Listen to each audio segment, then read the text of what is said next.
Están todas. Eh, bueno, bienvenides aquí desde Argentina, Flora Parteño, desde Buenos Aires, con una mañana un poquito fría desde acá, también en instancias de cuarentena. Queremos darles la bienvenida a este diálogo, lo que hemos llamado el ciclo de diálogos virtuales sobre unas miradas feministas en torno a la pandemia. Vamos a comenzar en breve, vemos que de a poco se van conectando, les pedimos a las compañeras que se van sumando que pongan en off los micrófonos y también que apaguen las cámaras. La idea es, durante la primera parte del diálogo, es que puedan presentar las expositoras y luego vamos a hacer una ronda de preguntas que van a poder poner en el chat del costado, que van a ver que se puede escribir, saludar, y ahí vamos a tener una instancia de ronda. Ahí nuestra compañera Ale nos recuerda que si pueden apagar las cámaras y el sonido para que la transmisión sea lo mejor posible y pueda llegar a todas las regiones desde las cuales se están conectando. Así que bueno, estamos ya siendo las 11:05 por aquí, si les parece.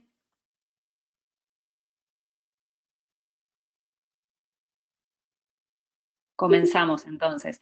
Bueno, la propuesta de estos diálogos surge justamente de un espacio colectivo. En este momento estoy hablando yo, pero la confluencia feminista rumbo al Foro de Economías Transformadoras la integran más de 50 redes colectivas, organizaciones feministas que vienen participando en el proceso del Foro Social Mundial de Economías Transformadoras. Nos parece importante marcar de dónde surgen estos diálogos. Sabemos que en este momento de hiperconectividad e hiperconexión hay webinarios, conferencias online, charlas. Bueno, queríamos contarles un poco por qué las convocamos y los convocamos a este ciclo de diálogos. Este es el primero de una serie de muchos diálogos que vamos a entablar. Justamente la idea de estos diálogos es hacer un encuentro entre miradas desde otros, desde diferentes regiones, desde el norte y desde el sur, pero al mismo tiempo encontrarnos en este proceso que se dio en llamar el Foro de Economías Transformadoras.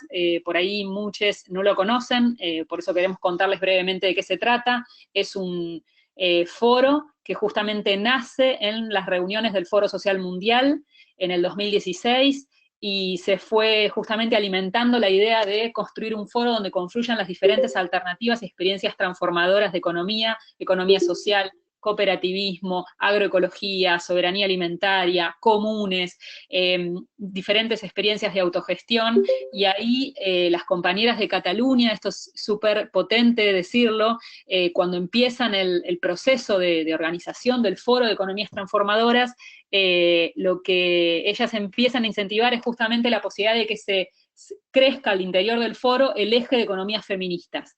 Ahí estuvieron las compañeras de la CHES, que en este momento están conectadas, de RIPES, Red de REAS, que también están, que ahora vamos a charlar un poquito con María, y justamente se fue alimentando ese eje de economías feministas, y luego en las reuniones preparatorias del foro, que iba a tener lugar en Barcelona ahora en junio, físicamente, y sabemos que por la pandemia, por la situación del coronavirus, no va a poder ser posible. Entonces mutó el foro, fue mutando y ahora está en un formato virtual.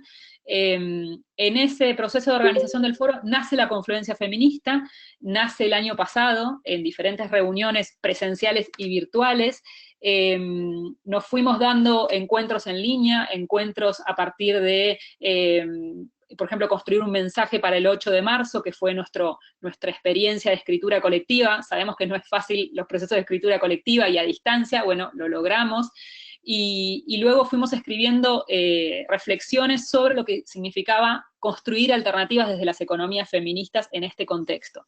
En el caso de los diálogos, queríamos contarles que el diálogo nace justamente de una experiencia de articulación dentro de la confluencia, de poder poner en debate cuáles son las estrategias y alternativas frente a la pandemia y frente a la salida de la pandemia, ¿no? De lo que va a suceder, digamos, en este contexto que se está hablando de nuevas normalidades. Bueno, justamente la propuesta de los diálogos tiene que ver con pensar experiencias transformadoras en un contexto de emergencia.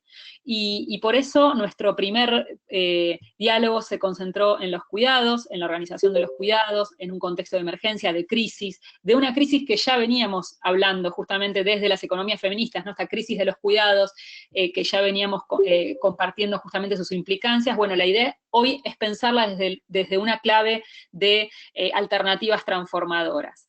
Creo que se van sumando de a poco, ya somos 80, y entonces quería también contarles que en este ciclo de diálogos, este primero va a continuar luego con otras instancias en línea, así que esperamos verles en próximos diálogos por aquí. Esperemos que con más herramientas tecnológicas para sumarse. La idea es seguir pensando estrategias feministas frente a la organización y frente a la situación de la pandemia. También pensar qué sucede en aquellas regiones donde avanzan los procesos de militarización, control policial y de las fuerzas de seguridad en un contexto de pandemia también. Así que vamos a ir tomando diferentes ejes y con compañeras de la confluencia que van a ir participando. Se están preguntando el título también surge de un diálogo colectivo al interior de la confluencia, economías pandémicas y cuidados, y justamente tenía que ver con reflejar las experiencias en este contexto. En el caso de este diálogo vamos a estar dinamizando y facilitando a las compañeras de REAS desde el Estado español y desde República Dominicana, Argentina y Uruguay, Alejandra, Tasmi, así que si quieren abrir las cámaras para presentarse también y saludar a todas mientras se van sumando.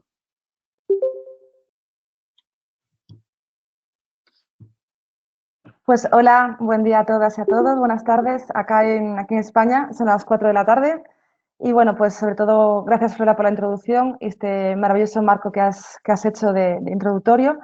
Comentar muy brevemente, porque quiero dejar hablar a las panelistas, por supuesto, uno, ¿qué es REAS? Para aquellas y aquellos que no lo sabéis. REAS es la Red de Economía Alternativa y Solidaria del Estado español, conformada por 15 redes territoriales y 4 sectoriales, entre ellas, pues, por ejemplo, en Madrid, donde hablo, desde la Accesión en Cataluña y otros, como digo, territorios. Quiero comentar muy brevemente dos ideas que me parecen muy importantes, y es que desde REAS Red de Redes, nuestro objetivo principal es la promoción de la economía solidaria como un paradigma de transformación.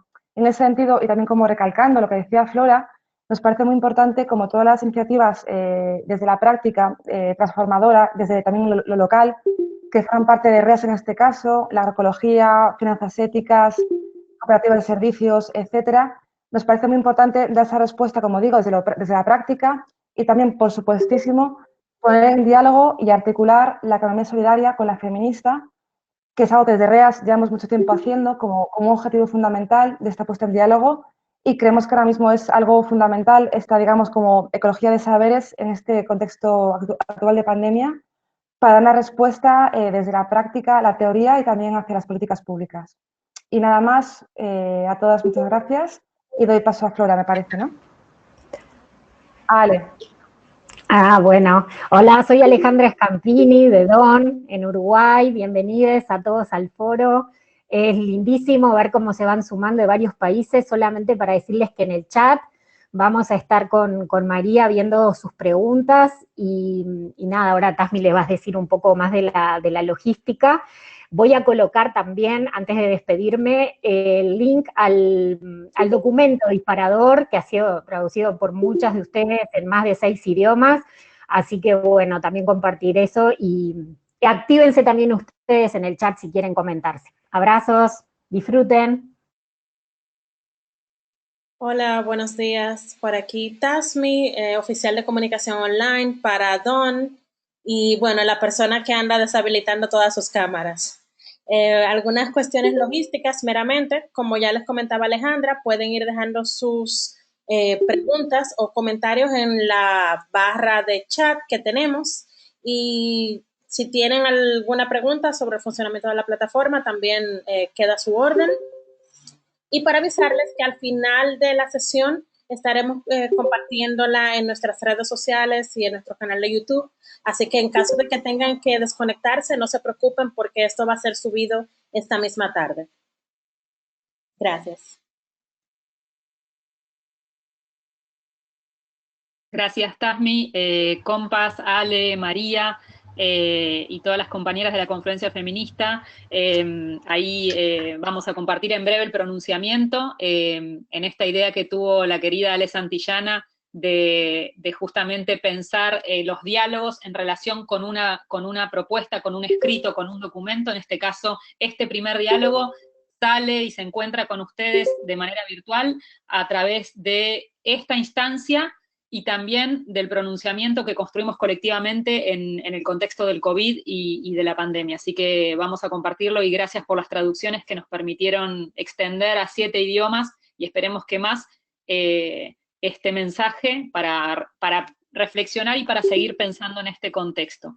Voy entonces a presentar la dinámica del diálogo. Vamos a arrancar con las primeras 4 presentaciones.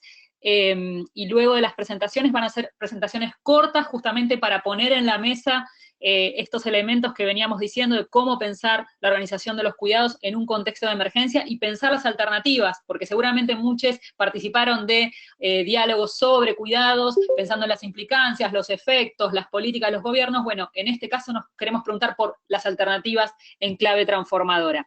Voy a comenzar entonces por presentar a Corina Rodríguez de Enríquez, amiga, querida, integrante de la Red de Feministas del Sur Global. Ambas compartimos este espacio junto a compañeras de las regiones del sur, economista feminista, investigadora del CONICET en Argentina, y ahí ya la vemos en pantalla. Luego va a seguir Soledad Salvador, compañera también, amiga, querida, uruguaya, secretaria ejecutiva e investigadora del CIEDUR, que integra justamente la red de género y comercio, también queridas amigas de la red de género y comercio, y de la red Pro Cuidados en Uruguay. Luego nos vamos hasta el Estado español, junto con Alicia Rius, miembro integrante de REAS, Estado español, socia de la Red de Economía Feminista de Madrid y del Instituto de Mujeres y Cooperación. Y por último, cerramos esta ronda de charla con Paz Casillas, economista española y presidenta de la Red Ecofeminista. Así que, como les decía recién, la dinámica va a ser, primero escuchamos a las presentadoras, a las panelistas, y luego vamos pensando preguntas y reflexiones para dejar en el chat, y desde este lado iremos recuperando esas preguntas para devolvérselas a las compañeras y seguir los diálogos. Aclaramos que no va a haber interacción de voces, sino justamente poder recuperar reflexiones y preguntas que surjan a partir del chat que tienen, mirando la pantalla, a su lado derecho al costado. Así que, Cori, si querés comenzar, arrancamos la ronda.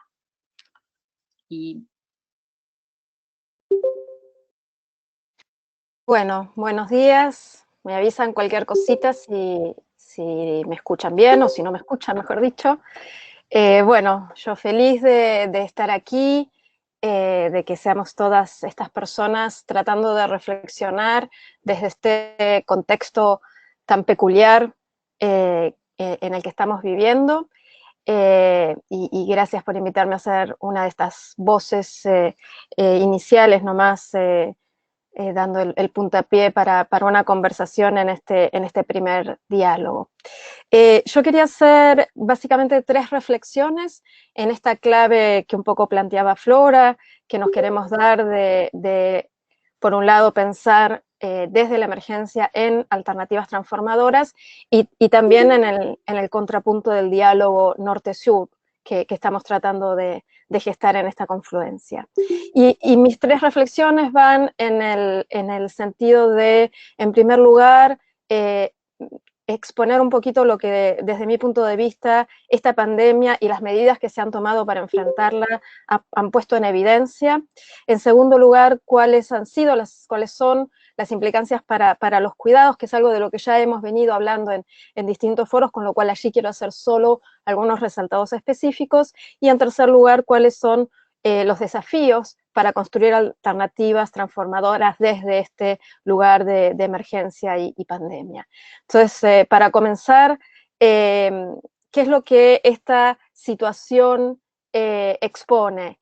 De esta situación de pandemia expone, y me parece que aquí hay varias cosas que desde la economía feminista ya venimos diciendo hace mucho. Una de las cosas que quedan en evidencia es, y pensando particularmente en el tema eje de este diálogo, que es el tema de los cuidados, una de las cosas que esta pandemia ha expuesto muy claramente y que desde la economía feminista y los feminismos venimos diciendo hace mucho, es la relevancia de los cuidados. Se trata de una situación generada por una enfermedad, y la enfermedad necesita cuidado para ser superada. Pero además lo que ha hecho falta hacer para enfrentar esta pandemia también ha exacerbado la necesidad de los cuidados y los arreglos de cuidado. Entonces, en primer lugar, ha quedado muy expuesta la relevancia de los cuidados. En segundo lugar, creo que también en relación con esto ha quedado expuesta que en nuestras sociedades los hogares, los arreglos familiares siguen siendo el garante de última instancia de los cuidados.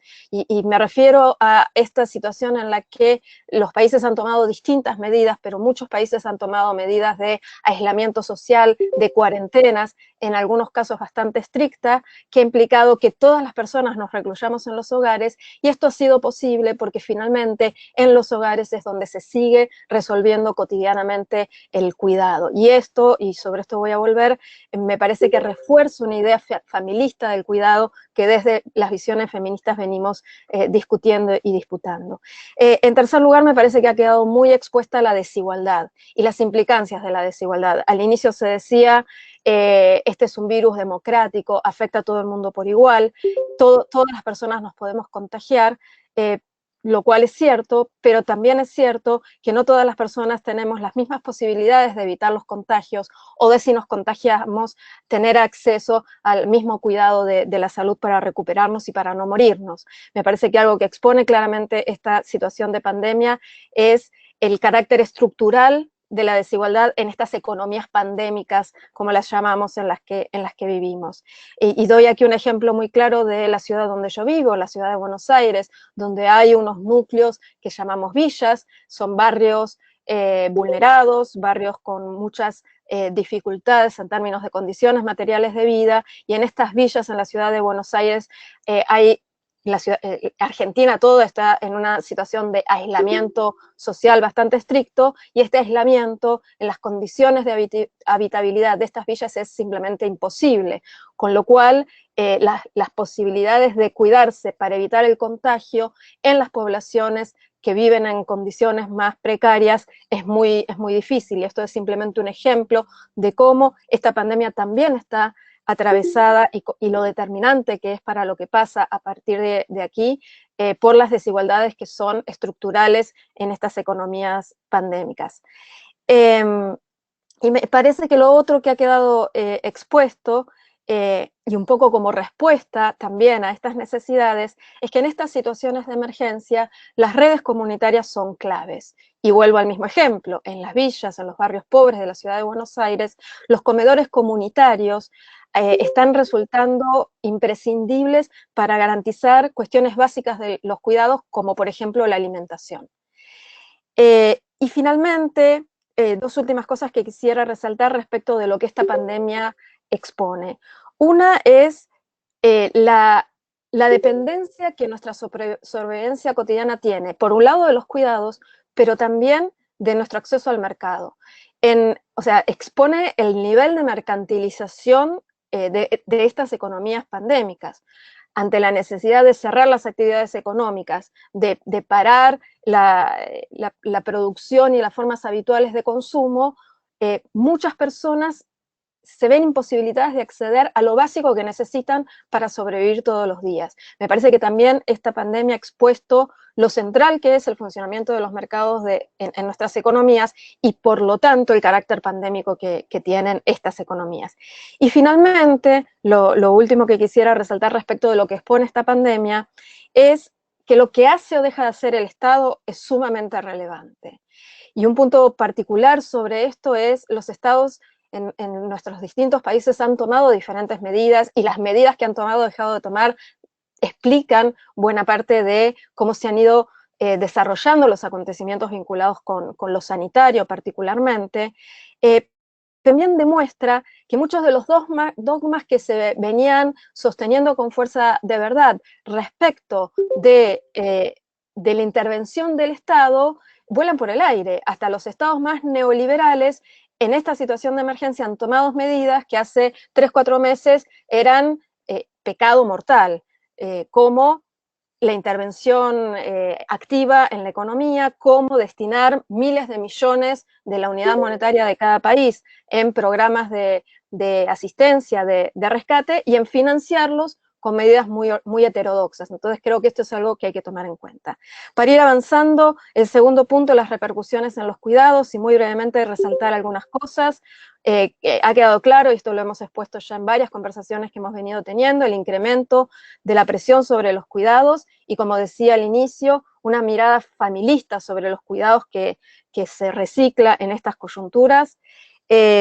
No sabemos qué pasa dentro de los hogares, con lo cual no sabemos si este confinamiento obligatorio ha implicado que se redistribuyan las tareas de los cuidados al interior de los hogares, pero la presunción es que esta redistribución es muy marginal.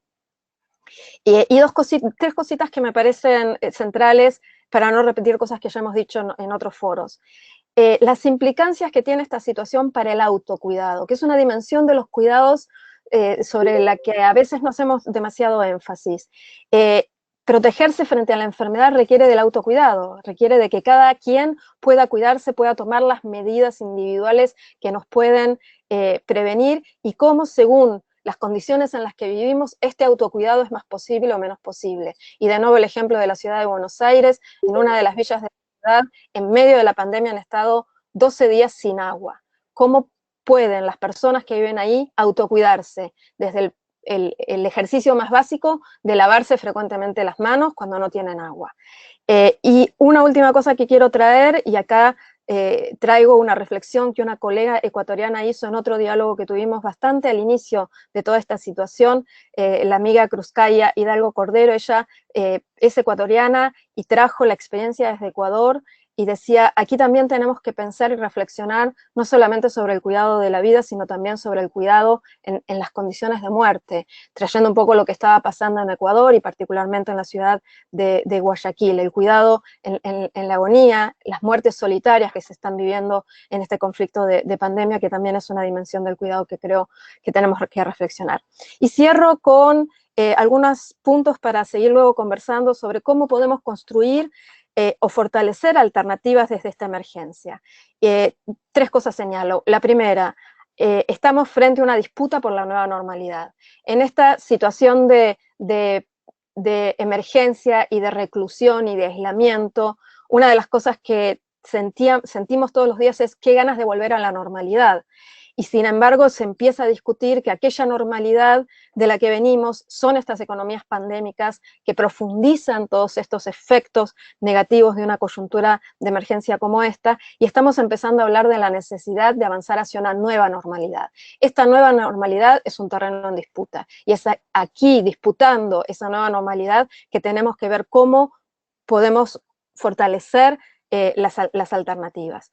Y creo que para eso, que los caminos que tenemos por delante son, o se profundizan estas economías pandémicas en las que venimos viviendo, o se transforman. Y en este sentido, recordar que esta pandemia se monta en el conflicto capital-vida que las economías pandémicas en las que vivíamos desde antes de esta situación mostraban y reproducían. Creo que la nueva normalidad que tenemos que disputar requiere de un reconocimiento y de una retribución y de una redistribución del trabajo de cuidado, y que tenemos que apoyarnos en toda la evidencia que esta coyuntura de pandemia está produciendo para insistir con este componente de nuestra agenda transformadora del cual ya venimos hablando desde hace mucho. Creo que esta nueva normalidad que tenemos que disputar tiene que tener a la solidaridad como pilar de reconstrucción y no a la competencia y al individualismo que han nutrido las economías pandémicas. Y creo que en esta disputa hay una disputa central que es respecto de la lógica de la producción y de la distribución y respecto de quién financia la recuperación. Y aquí creo que hay ya muchos pronunciamientos que tenemos que ir haciendo más carne y transformar en propuestas muy concretas respecto de cuál es el rol del sector privado, cuál es el rol de las corporaciones, cómo podemos ir construyendo una tributación justa, cómo discutimos en este contexto las condiciones de endeudamiento de los países y de las personas.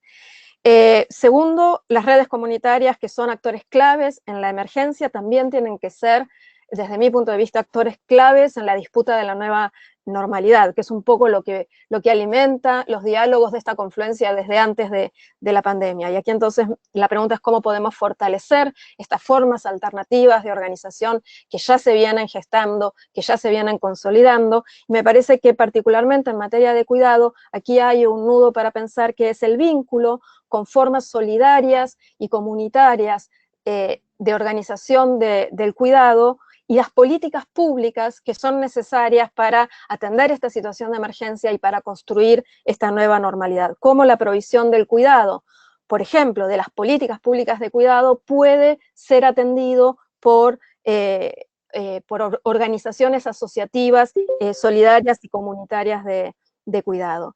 Y finalmente, me parece que en esto de pensar las alternativas, tenemos que tomar algo que también la pandemia ha expuesto, que es la relevancia de las redes de proximidad. Entonces, cómo desde aquí podemos insistir en fortalecer enclaves de producción, de consumo y de distribución con anclaje territorial. En definitiva, me parece que la disputa por esta nueva normalidad es la disputa por volver a vidas más simples, a vidas más comunitarias, que son las que nos permiten superar el conflicto capital-vida y garantizar la sostenibilidad de la vida. Muchas gracias. Gracias, Cori. Gracias por compartir esta primera ronda de reflexiones. Bueno, ahí te están siguiendo estudiantes desde el chat. Les recordamos que pueden reflejar las preguntas y reflexiones en el chat al costado y poner brevemente nombre, organización o país para después devolverles a las compañeras. Pasamos entonces a Soledad Salvador, también uruguaya amiga querida del CIEDUR, para seguir esta ronda y adelante, Sole, gracias. Hola, bueno, buenos días a todas. La verdad que es un orgullo poder estar acá en una reunión tan importante. Ya llevamos como 120 miembros en este chat. Y bueno, y la idea, como decían, es un primer webinario que nos entusiasma mucho, sobre todo por todo este tema de las economías transformadoras, que es lo que yo noté en Uruguay, que ha generado como mucho interés de aprender más, de muchas feministas, pero también tal vez de algunas que todavía no se definen como tal, pero que pueden estar muy de acuerdo con toda esta idea. Yo lo que quería comentarles, bueno, dado que Uruguay siempre, o siempre no, bueno, ahora, en los últimos años más bien, está muy en boga, ¿no?, con todo el avance que ha tenido, la implementación de un sistema de cuidados, pero también en otras políticas, marcos regulatorios, todo lo que tuvo que ver con el trabajo doméstico y la formalización del empleo, todo eso que se ve en datos, o sea, que no lo inventamos, no son cosas que decimos que pasan, sino que pasan y se evidencian, cómo todo esto está sirviendo en este momento, ¿no?, a un nuevo gobierno que venía con otro color, con otro tinte, y diciendo que todo lo que se había hecho antes era un desastre, pero como en realidad, gracias a que todo eso estaba en marcha, hoy la situación, por más que es complicada, probablemente se esté viviendo de otra forma que si no se hubieran hecho todas esas inversiones. Yo más bien quería por eso comentar como un poco la reflexión que hacemos desde Uruguay, quienes hemos venido trabajando para que este sistema esté instalado y para que se avance también en políticas de corresponsabilidad social y de género en los cuidados, como planteaba Corina antes, en otros ámbitos, como la negociación colectiva, estrategias nacionales de desarrollo que también se estaban desarrollando, etc. Básicamente lo primero que me interesaba reflexionar juntas es, bueno, por qué todo este tema de los cuidados ha estado tan en boga en este mes y medio, 2 meses de confinamiento, ¿no? Lo que nos ha llevado a superponer todo el trabajo con o sea, el trabajo que uno hace para afuera, ¿no?, del hogar, con el tema de los cuidados más hacia la interna de los hogares. Y es básicamente eso, ¿no?, el que ha puesto en un mismo lugar físico en la responsabilidad de realizar ese trabajo hacia afuera y de cuidar a la vez, aún con un cuidado aumentado, porque, bueno, se han cerrado servicios de cuidado, todo lo que tiene que ver con los sistemas educativos, etc. Y ahí me parece que es como una forma capaz que cruda de pensarlo, pero como si no estaban esas dos esferas puestas en un mismo lugar y al mismo tiempo. Muchas personas todavía no se han dado cuenta de este conflicto, como dice Corina, del conflicto capital-vida, que es eso, ¿no?, lo que todos los días viven muchas mujeres, y por eso también cuando uno después hace análisis para ver quiénes son las más afectadas, terminan siendo las mujeres de los sectores bajos ingresos, que probablemente hoy capaz que esta pandemia no la están viviendo con la misma preocupación que otras, porque en realidad ellas ya estaban en este ámbito donde todo pasaba en un mismo lugar, o probablemente esas necesidades de conciliación y de corresponsabilidad eran los problemas cotidianos, ¿no? Mientras en otros sectores esto se busca resolver a través de contratación, tercerización de servicios. Básicamente, desde el 2015 que se aprobó la ley para la instalación del sistema de cuidados, yo creo que lo más importante para rescatar de todo ese proceso, más allá de la concientización general a la política pública, y que el tema esté en la política pública, es todo lo que se avanzó desde el ámbito de la participación, ¿no?, desde el ámbito de la participación de la sociedad civil en construir la política. Y esto lo quiero transmitir como un ejemplo para todos los países de la región y del mundo que estén avanzando en políticas de este tipo, que la participación es imprescindible. O sea, uno puede estar de acuerdo o no con el color o el tinte de quien esté al mando, ¿no?, del gobierno de turno, pero nunca podemos renegar de esa participación. En eso estamos hoy, tratando de que esa participación se vuelva a instalar. En Uruguay lo que existe es un comité consultivo de cuidados que va a hacer seguimiento, ¿no?, a la implementación de la política pública, y ahí el avance sustancial fue en cómo concientizar y sensibilizar a todos los actores que participaban de la construcción de esa política, no solo en qué implica hacer una política de cuidados, algo que no estamos acostumbrados, ¿no?, porque es eso que se resuelve en los hogares y se supone que se resuelve bien, sino que aparte, qué implica que tenga una perspectiva de género, ¿no?, porque la misma medida, como pasaba en Uruguay, muchas veces se ponía en discusión, bueno, ¿y por qué no se puede pagar el asistente personal a la mujer que lo viene haciendo, ¿no? Si de última le estamos reconociendo su trabajo y le estamos dando una remuneración.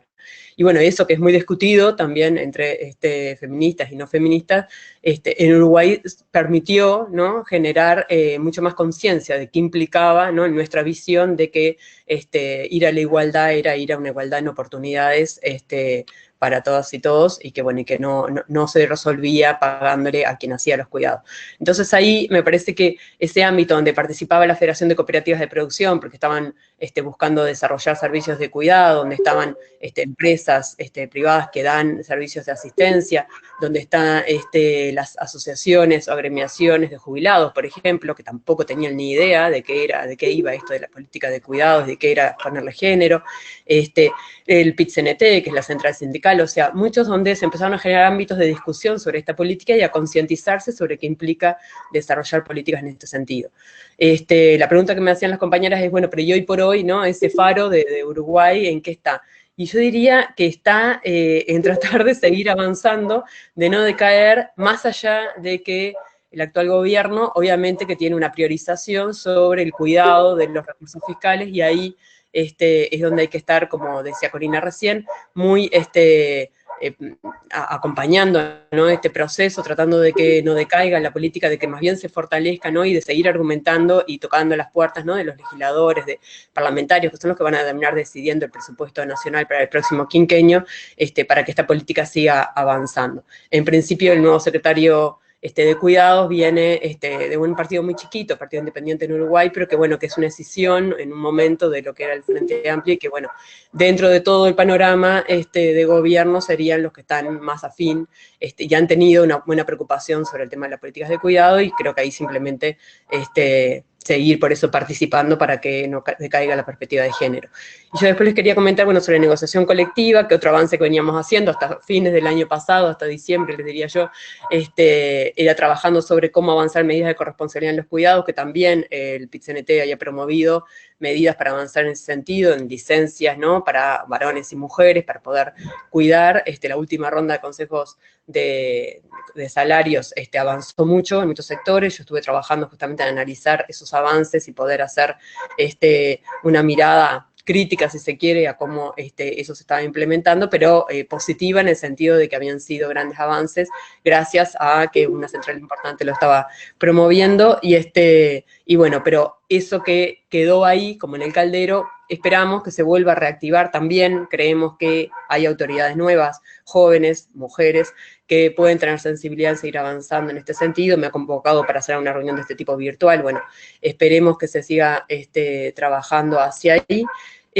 Y otro que ese sí me da como más pena en términos de capaz como pérdida de un ámbito de discusión, que todo lo que tiene que ver con la construcción de las políticas de desarrollo, ¿no? En Uruguay nunca había una estrategia nacional de desarrollo, recién se había empezado a trabajar en ese sentido, no había una conciencia tampoco de quienes estaban ahí, de que efectivamente género no era una medida transversal de por sí, sino que era algo que era un eje estructural de desigualdad y que tenía que estar como un eje transversal de la política.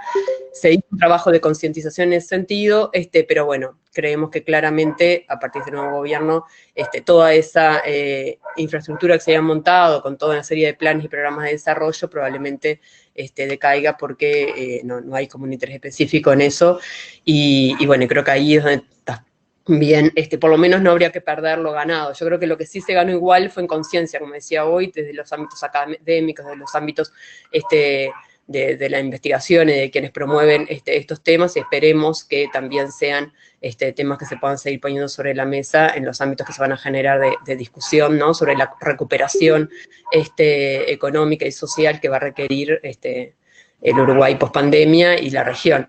Yo ahí también tengo otros ámbitos de incidencia interesantes a nivel de ONU-Mujeres. Soy consultora en este momento retainer para ONU-Mujeres regional, y creo que, por ejemplo, todo lo que venimos trabajando sobre los derechos de las trabajadoras domésticas es como, no sé, como un ámbito donde uno puede tratar de incidir, ¿no?, desde los distintos gobiernos para transformar la visión que existe de que, bueno, el trabajo doméstico es un trabajo, ¿no?, que está generalmente puesto como en cuestión, ¿no?, hasta donde merece los mismos derechos de todos los trabajadores y trabajadoras de nuestros países. Y bueno, como hay que seguir poniendo eso en evidencia, como hay también la OIT en su última declaración del centenario también puso al ser humano, a la persona, ¿no?, en el centro de las políticas. Yo creo que hay que recoger todo eso, que por más que uno lo pueda ver como una letra escrita, en realidad es parte de lo que nos da buenos argumentos. Bueno, y en Uruguay creo que todas las agencias de Naciones Unidas están trabajando en pos de esto, ¿no?, también reclamándole al gobierno actual que ponga más en su discurso este tema de los cuidados, ¿no?, y como todas las políticas que se implementan tienen que ver, no solo con la violencia, que también se está poniendo a demanda, en este caso del Instituto de las Mujeres, que lo tenía muy presente, sino también todo el tema de los cuidados, la salud sexual reproductiva, o sea, que ningún derecho decaiga por estar transitando situaciones de pandemia. Pero bueno, nada, yo por acá simplemente comentarles que nuestra idea sería...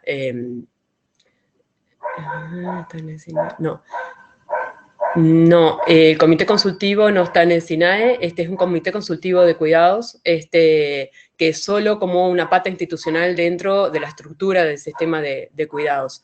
Pero es verdad que podría haber algún tipo de diálogo. En realidad, hasta ahora, por eso como les comentaba, la posibilidad de entrada en este tema ha sido a través de la vicepresidenta, de Beatriz Argimón, que tiene, bueno, una sensibilidad feminista, o sea, es feminista y tiene una sensibilidad con el tema de los cuidados, y bueno, y sí se pidió un primer informe, que ahí trabajó Alma Espino, que es una economista feminista reconocida en la región, desde el CIEDUR, para poner justamente en recomendación al gobierno qué medidas se deberían de estar tomando para no solo poner sobre la mesa los temas vinculados al empleo informal, etcétera, sino también todos los temas vinculados a los cuidados y a los cambios. Y como decía Corina, que esta nueva normalidad no se construya sobre una base de desigualdades, ¿no? De las desigualdades estructurantes de nuestra sociedad, sino que vayamos, bueno, como dice Cori, ¿no? A una vida más simple, que muchas veces capaz que no estamos tan dispuestos, pero capaz que en medio de estos cuestionamientos, ¿no? A esa vida tan complicada y alborotada que estamos llevando, capaz que puede ser una buena forma de revisarnos nuestras prácticas y de reconfigurarnos. Bueno, nada, un gran saludo a las compañeras que vienen ahora como presentadoras del norte, que nos interesa mucho entablar este diálogo y seguir intercambiando. Muchas gracias. Gracias, Sole. Y entonces nos vamos ahora a Alicia Rius, de REAS, Red de Redes, desde el Estado español. Gracias, Alicia. Muchas gracias. Gracias a todas. La verdad es que, jolín, estoy nerviosa como si estuviera delante de una conferencia de 118 personas, que somos las que estamos. Bueno, quería lo primero dar las gracias por esta organización, porque es un gusto poder llevar este webinario adelante. Esta semana, si estuviéramos en circunstancias normales, dentro de un mes celebraríamos el Foro Social Mundial de Economías Transformadoras en Barcelona, justo el 25 de junio. Pero mira por dónde se nos ha cruzado una pandemia y estamos reuniéndonos un mes antes, 118 mujeres, que no sé si hubiera sido posible que nos reuniéramos en Barcelona, seguramente no, por muchas de las desigualdades económicas que nos atraviesan a todas, y desde luego no se habría podido invitar a mi casa, que es muy chiquitita, bienvenidas. Y yo creo que el planeta también está contento de que no nos hayamos reunido en Barcelona y nos reunamos cada una en nuestras posibilidades, de nuestras casas, de nuestros entornos cercanos, porque, como señalaba Corina al principio, esto está ofreciendo oportunidades y posibilidades de las que yo quería hablar. Me parece súper interesante que la pandemia no nos haya frenado, al revés, que nos esté dando mayores motivos para conectarnos y para estos diálogos sur-norte que son tan importantes y que también estaban en el corazón del Foro Social Mundial de Economías Transformadoras, por aquello de entablar conversaciones y dar respuestas locales y situadas a problemas que son globales, porque yo cuando he oído hablar a Corina y a Soledad, vuestro análisis coincide en muchísimos puntos con los nuestros. Hay otras peculiaridades de las que me gustaría hablar ahora, de la sociedad bueno, fundamentalmente europeas y básicamente del Estado español, que es donde habito y es la realidad que más conozco, pero dentro de estas peculiaridades seguro que también, si hablamos, hay puntos en común, pero las respuestas, y lo habéis dicho las dos, tienen que ser cada vez más locales, cada vez más situadas y cada vez más particulares a realidades tan diversas como las que están enfrentando esta pandemia. En primer lugar, algunos de los peligros que habéis señalado son coincidentes, ¿no? Como desde que se confinaron las vidas, sobre todo de las personas cuidadas, por reducirlo así como a dos estereotipos, criaturas y mayores, las existencias de esas personas se han totalmente privatizado, o sea, se han invisibilizado, el Estado se ha olvidado de ellas, de hecho no ha habido medidas, por lo menos en el Estado español, de conciliación y de corresponsabilidad ningunas, es decir, se metieron dentro de las casas y se invisibilizaron. Esos peligros vosotras los habéis señalado y nosotras también los denunciamos porque es algo que una vez más, y además ahora resulta especialmente paradójico, se ha hecho, que es que, por un lado, sin los cuidados que las familias proveen, especialmente las mujeres, ahora mismo las vidas no serían posibles, pero por otra parte no se da ningún estatuto de reconocimiento a las personas que elaboran esos cuidados. Bueno, en el Estado español ha habido un breve atisbo de reconocimiento que es una prestación a empleadas domésticas que antes no tenían derecho a la prestación por desempleo y ahora lo están teniendo dentro de las medidas especiales, pero no así, de momento no se han articulado ayudas para las familias en situaciones de vulnerabilidad, ni el ingreso mínimo vital, que se supone que se va a aprobar en mayo, pero que de momento hay familias que llevan 2 meses sin ingresos. O sea, tanto las familias que trabajaban en el mercado formal de trabajo como aquellas que lo hacían en la economía sumergida están, no se sabe cómo, sobreviviendo, pues me imagino que gracias gracias a las redes de ayuda y de apoyo, como pueden, a la pandemia. Pero me gustaría, dentro de todos estos peligros y de todos estos obstáculos que también enfrentan las mujeres violentadas, los niños y las niñas abusados, o sea, todas esas personas de las que nos hemos acordado especialmente durante el periodo de confinamiento, porque no están seguras en sus casas, al revés, es en sus casas precisamente donde más se violan los derechos humanos, pues me gustaría hacer como 2 pinceladas a las peculiaridades que tiene el continente europeo con respecto a la población y a cómo habitamos, y luego ver algunas de las respuestas que se están articulando, sobre todo desde los movimientos sociales y desde las empresas de economía social y solidaria.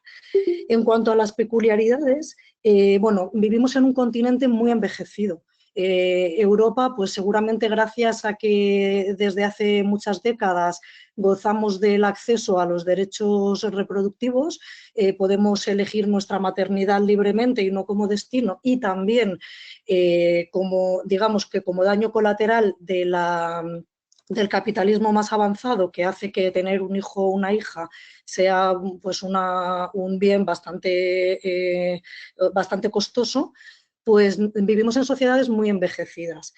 Además de esta característica, hay, sobre todo en las grandes ciudades, o sea, en las zonas rurales, mucho despoblamiento, y en las grandes ciudades, que es donde se concentra más población, pues mucha soledad sobrevenida, pues a través de viudedades, de pérdida de padres y madres, etcétera. Con lo cual, esta soledad sobrevenida, esta soledad no elegida, es uno de los problemas que ya se estaban estudiando antes de la pandemia y que la pandemia ha recrudecido. Y luego, sumado a esto, pues muchas de estas mujeres mayores solas en sus casas estaban atravesando, estaban intentando atravesar la brecha digital, pero no estaban nada familiarizadas con las nuevas tecnologías. Entonces, pues estos peligros de invisibilización, privatización de las vidas y aislamiento se multiplican, digamos, en algunos de los factores que he comentado del envejecimiento de la población, la soledad y tal. Sumado a esto, el aislamiento, que se afronta ahora venía de antes, de la propia configuración de las ciudades como espacios no habitables, como espacios centrados en la producción y en el consumo, pero no en la vida. O sea, la forma de construcción de nuestros hábitats, de nuestras casas, etcétera, da poco lugar a la interconexión, al conocimiento de los vecinos y vecinas, etcétera, ¿no? Que esto es algo que también se estaba estudiando en los llamados gobiernos del cambio, que España vivió después del 15M, gobiernos municipales, transformadores y tal, a través de planes de habitabilidad, de corresponsabilidad, etcétera, para hacer las ciudades más vivibles, porque la ciudad es un entorno muy hostil. Y todo esto, que ya estaba preconfigurado, o sea, como señalaban Corina y Soledad, las crisis ya venían de antes y algunas de las respuestas también, y ahora afortunadamente se están fortaleciendo, pues las ciudades no permitían, ¿no?, esta conexión comunal, comunitaria. Pero también queremos señalar que dentro de este análisis, de este contexto, ¿no?, bastante complicado por la privatización de la supervivencia, por el acceso de muchas familias a ingresos mínimos, etcétera, este periodo de confinamiento también nos ha dado algunas oportunidades, porque como muy bien nos habéis enseñado las compañeras de América Latina, todavía no se nos ponen los pelos de punta al recordar el movimiento Ni Una Menos, o la performance Un violador en tu camino, o la lucha por los derechos reproductivos de las mujeres en Argentina. Quien tiene el acceso a las redes sociales y a la conexión a través de los dispositivos electrónicos y tal, tiene el poder de la convocatoria, de estar en las calles, etcétera. Esto vosotras nos lo enseñasteis hace muy poco, y gracias a eso nuestro continente también ha vivido un nuevo despertar del movimiento feminista en las calles y una juventud, ¿no?, que nosotras no habíamos conocido. Entonces, decía que el confinamiento también ha ofrecido la posibilidad a muchas mujeres mayores de romper la brecha digital, y en esto nos estamos esforzando mucho las organizaciones feministas a través de asesorías técnicas, individuales, etcétera, está ofreciendo una posibilidad que no se hubiera dado de ninguna manera en ningún otro contexto. Y esto está haciendo que uno de los peligros, que era la desmovilización de gran parte de la sociedad, que son las mujeres mayores, porque además son sujetos especialmente vulnerables de esta pandemia, se sienten asustadas, se sienten solas, se sienten desconectadas y tal, pues es una oportunidad para que se conecten y se movilicen de otra manera, ¿no? O sea, se conecten y se movilicen de la manera en la que ahora mismo se está organizando este webinario y muchas de los diálogos interterritoriales, intercontinentales, etcétera. Entonces, esto lo vemos como una posibilidad en la que tenemos que seguir abundando, pero que está evitando el aislamiento y la pérdida de sentido de la vida de muchas mujeres. Y luego decía que también hay respuestas que venían de antes, que ya se estaban articulando. Por ejemplo, todo lo que tiene que ver con el cohousing, con compartir vivienda, con adquirir viviendas cooperativas, viviendas con espacios comunes y tal, que ya eran respuestas que se estaban articulando antes y que ahora de repente están teniendo un nuevo impulso, sobre todo a través de empresas de economía social y solidaria, o bien proyectos de atención a soledad sobrevenida, que tienen que ver con construir barrios. Esto también lo hemos aprendido mucho de vosotras y es la importancia de lo comunitario. O sea, prácticamente en nuestras grandes ciudades todo lo comunitario se ha desarticulado. O sea, estaba la tensión, Capital Vida, la tensión entre lo privado y lo público de una manera ferviente, y además mucha de la clase media había perdido conciencia de serlo, ¿no? De ser clase media. Y ahora mismo, a través de esta tensión, ¿no? de privado-público, que hemos visto que en lo privado no se pueden atender las necesidades derivadas de la pandemia, ni en lo sanitario, ni en lo educativo, ni en nada, estamos volviendo a recobrar el sentido de lo público y de lo comunitario, que es algo que ya estábamos rescatando, pero que se había perdido mucho y que ahora tiene todo el sentido, ¿no? También de proyectos de salud comunitaria, de la importancia de los servicios. O sea, ahora ya nadie se atreve a poner en duda la importancia de lo público, cuando hace relativamente pocos meses estábamos volviendo, ¿no? Con el avance de la extrema derecha en este continente, a poner en cuestión todos los derechos laborales y todos los recursos públicos que tan duramente hemos conseguido, ¿no? Entonces, bueno, pues estas son algunas de las propuestas, construir barrio, construir comunidades cuidadoras, etcétera, que como señalabais también vosotras, tienen que tener un apoyo de los estados, de las instituciones. O sea, esta es una guerra que no podemos combatir solamente siendo necesaria desde la solidaridad de los pueblos. O sea, la solidaridad de los pueblos se tiene que ver acompañada de recursos públicos y de presupuestos que esperamos, ¿no? Que se haga, porque además en España esta situación afortunadamente nos ha pillado con un gobierno socialista en coalición con un gobierno, con un partido que se denomina de izquierdas. Y esto, bueno, nos da una ventana de oportunidad, porque no me quiero imaginar si nos hubiera pillado con una coalición de derecha y extrema derecha como está avanzando, ¿no? En el Parlamento.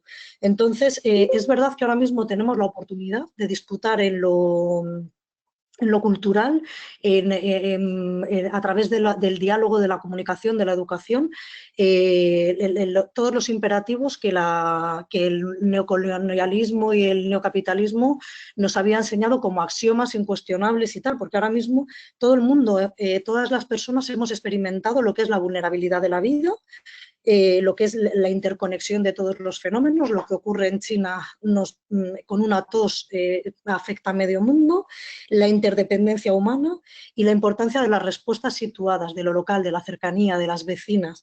Entonces, esto nos está dando muchas oportunidades para avanzar a través del movimiento feminista en coalición con otros movimientos sociales, hacia, bueno, por supuesto, frenar el avance de la extrema derecha, pero también dar respuestas que estén a la altura de estas crisis interconectadas que nos están metiendo dentro de nuestras casas. Y bueno, dentro de la red de redes de REAS, a la que yo pertenezco, de la Red de Economía Alternativa y Solidaria del Estado, pues también estamos articulando respuestas que queremos que se lleven a través de las organizaciones territoriales a las instituciones y al Estado, tales como regularizar a las personas migradas. España tiene una deuda enorme con eso y no la está saldando.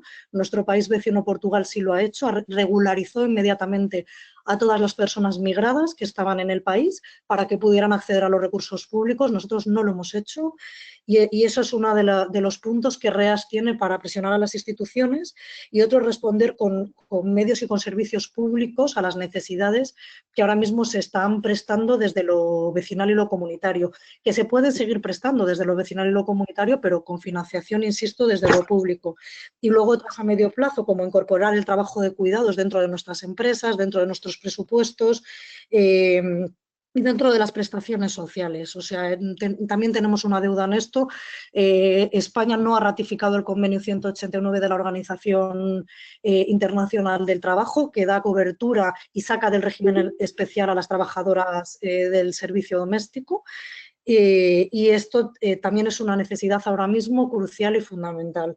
Y, bueno, en definitiva, asegurar los servicios públicos.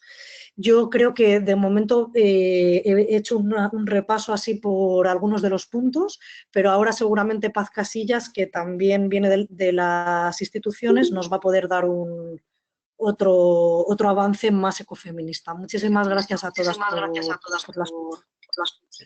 Gracias, Alicia. Y entonces sí, le pasamos la palabra a Paz Casillas, economista española de la Red Ecofeminista. Adelante, Paz, te escuchamos. Bueno, no sé si se me está viendo porque estoy con otra... Bueno, en este momento no, pero te escuchamos bien, Vale. Bueno, voy a intentar ser breve y complementar las exposiciones de las compañeras. Bueno, lo primero es que es un placer estar con todas vosotras. En este momento 120 personas conectadas de América Latina, el Caribe, España y otros países de la Unión Europea. Y bueno, desde la Red Ecofeminista estamos encantadas de poder participar en estos diálogos tan interesantes y aprender, ¿no? Aprender buenas prácticas. Un poco en la línea de lo que decía Alicia Rius, la compañera de REAS, a quien conozco bien y saludo desde aquí. Bueno, yo en mi exposición quería incorporar toda la variable que tiene que ver con el hecho ecológico, ¿no?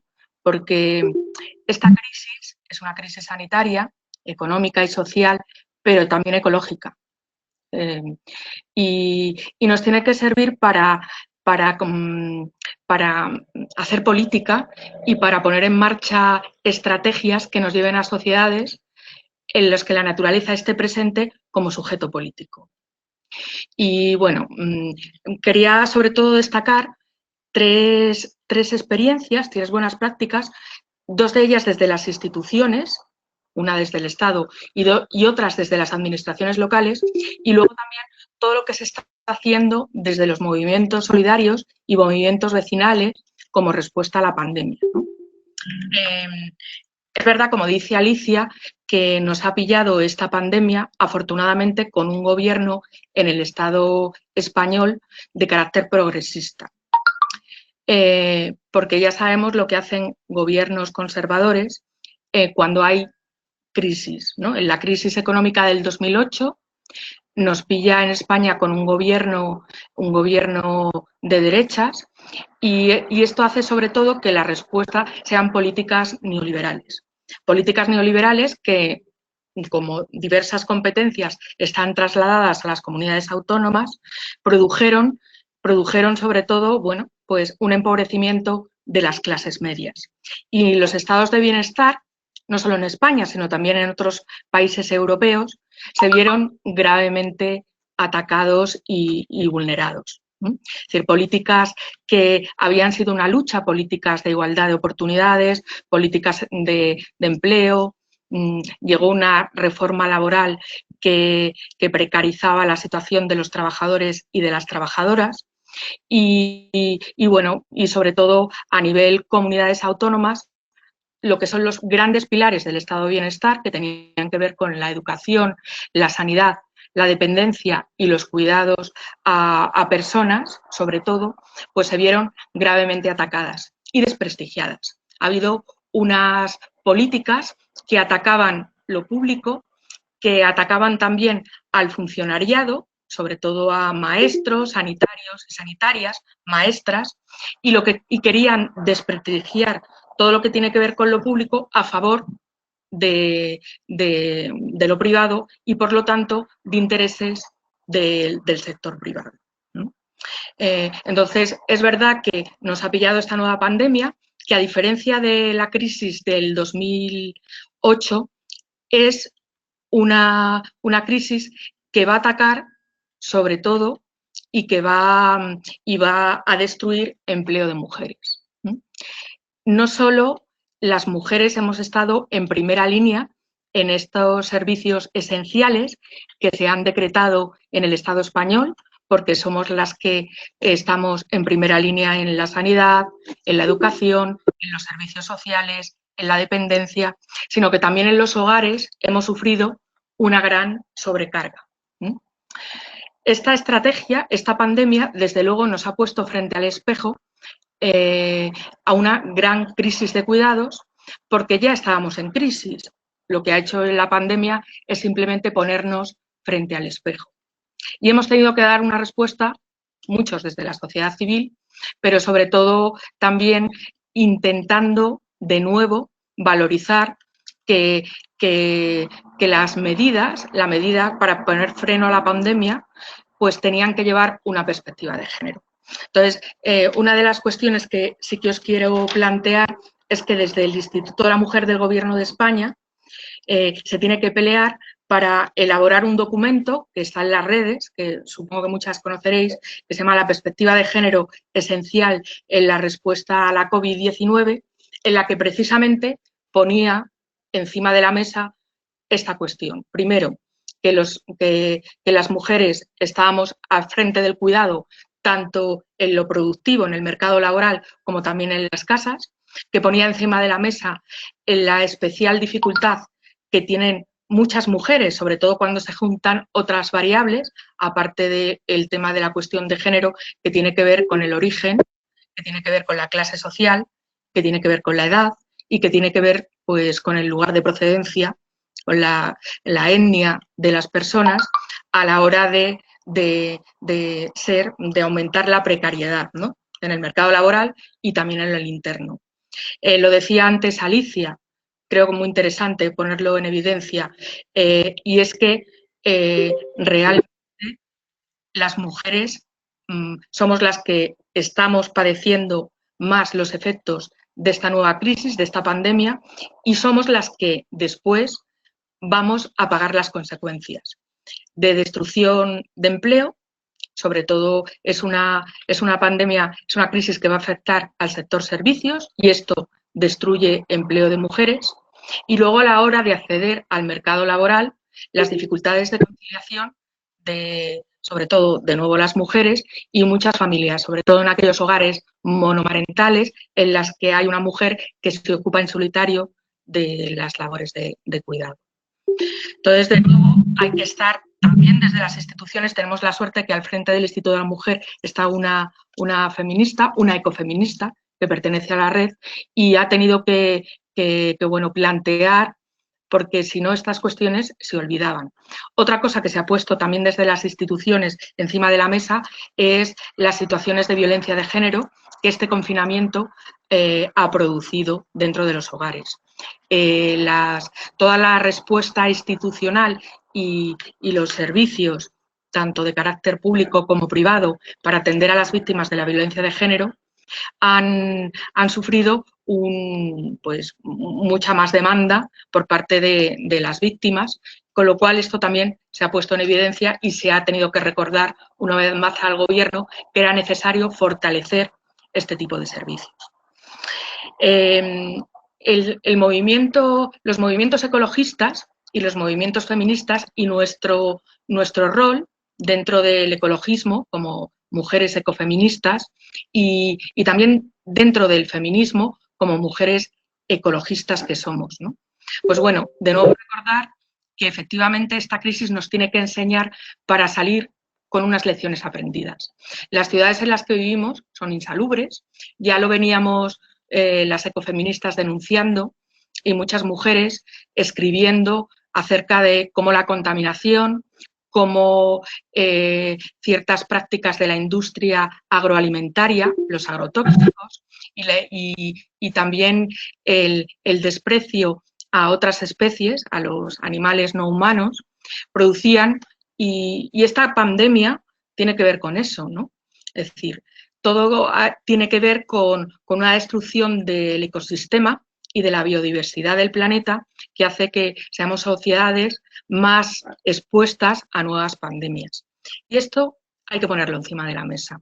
Es decir, esta pandemia nos tiene que enseñar que tenemos que construir otro tipo de ciudades, ciudades que tengan una mirada feminista. Para ello, todos los estudios de urbanismo feminista tienen que ser muy importantes. Y luego, por otra parte, también la respuesta desde lo local. Cuando a mediados de los años 80 se explota en España la pandemia de la heroína, pues fueron las asociaciones, sobre todo de madres, que veían cómo sus hijos se enganchaban a las drogas, a la heroína en este caso, y morían, y también la respuesta tuvo que ser desde los municipios, desde los ayuntamientos, desde las corporaciones locales. Yo creo, como bien decían antes las compañeras y como decía Alicia Rius, que una respuesta a una política desde las corporaciones municipales que tenga en cuenta esta mirada ecologista.